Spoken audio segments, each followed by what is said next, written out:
Rikki-Tikki-Tavi. On a warm, sunny day in a beautiful garden in India, a young mongoose named Rikki-Tikki-Tavi lay soaking up the sun. He had been rescued by a kind human family after a flood washed him away from his burrow. Now he lived with them in their cozy bungalow, protecting the garden and everyone inside. Rikki was curious and brave, as every mongoose should be. He loved exploring the garden with its blooming flowers, buzzing bees, and tall grasses, but he also knew that danger lurked in the shadows. Two cobras, Nag and Nagaina, had made the garden their home, and they did not like Rikki's presence one bit. One morning, as Rikki sniffed around the garden, he heard a soft rustling sound.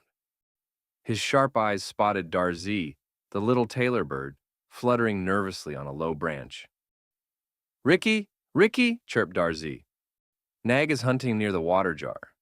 Be careful." Rikki's ears perked up, and his tail fluffed out like a bottle brush. "Thank you, Darzee," he said. "Stay here where it's safe." He crept silently through the grass until he saw Nag, the great black cobra, coiled near the jar. Nag's hood was spread wide, and his eyes gleamed dangerously.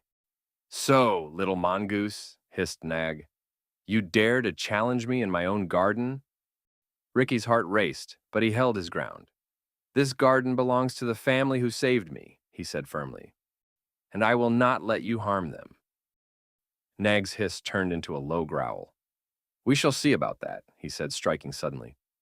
But Rikki was faster. He darted to the side, avoiding Nag's deadly fangs, and lunged at him. Their battle was fierce, with Nag striking and Rikki dodging, but at last, the cobra retreated into the shadows, defeated for now. Rikki returned to the bungalow, where the family greeted him with cheers and a saucer of milk. "Good boy, Rikki," said Teddy, the young boy of the house. "You're our hero." That night, Rikki couldn't sleep. He knew Nagaina, Nag's mate, was still out there, and she would not forgive what had happened. As the family slept peacefully, Rikki kept watch, his sharp eyes scanning the darkness. In the quiet hours before dawn, Rikki heard a whispering sound in the bathroom. He slipped inside and found Nagaina coiled near the water jug, her hood raised as she spoke softly to Nag. "The humans must go," she hissed. "Then the garden will be ours again. You will strike first, Nag, and I will finish the rest." Rikki's fur bristled. He couldn't let them carry out their plan. As Nag slithered closer to the sleeping family, Rikki leaped at him with all his strength.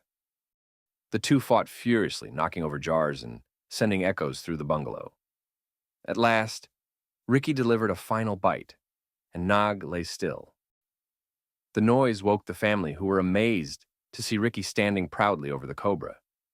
"You saved us again, Rikki," said Teddy's mother, her voice filled with gratitude. But Rikki knew the fight wasn't over. Nagaina was still a threat, and she would be furious when she found out what had happened. The next morning, he went to Darzee for help. "Nagaina has a nest of eggs in the melon patch," said Darzee. "If she hatches them, there will be even more cobras." Rikki's eyes narrowed. "Then I must destroy the eggs before it's too late," he said. With Darzee's wife distracting Nagaina by pretending to have a broken wing, Rikki dashed to the melon patch. There, hidden under a broad leaf, he found the eggs. He worked quickly, smashing each one until only one remained. He grabbed it in his jaws and carried it back to the veranda, where Nagaina was cornering the family. "Stay back," Nagaina hissed, her eyes blazing with anger, "or I will strike." Rikki stepped forward, holding the last egg. "Nagaina, if you want this, you must face me first." The cobra turned her gaze to him, torn between her rage and her maternal instinct. Slowly, she slithered away from the family, following Rikki to the garden. There, Rikki dropped the egg and stood his ground. "This is your last chance, Nagaina," he said. "Leave and never return." But Nagaina lunged at him with all her might. Rikki fought bravely, using every ounce of his speed and skill. Finally, he forced her into a rat hole and sealed it with stones, ensuring she could never return. Exhausted but victorious, Rikki returned to the bungalow where the family awaited him with open arms. "You are the bravest mongoose in the world," said Teddy's father. From that day on, Rikki-Tikki-Tavi became the protector of the garden, ensuring it remained safe and peaceful. And though the cobras were gone, Rikki stayed ever watchful, ready to defend his home and the family who had given him a place to belong.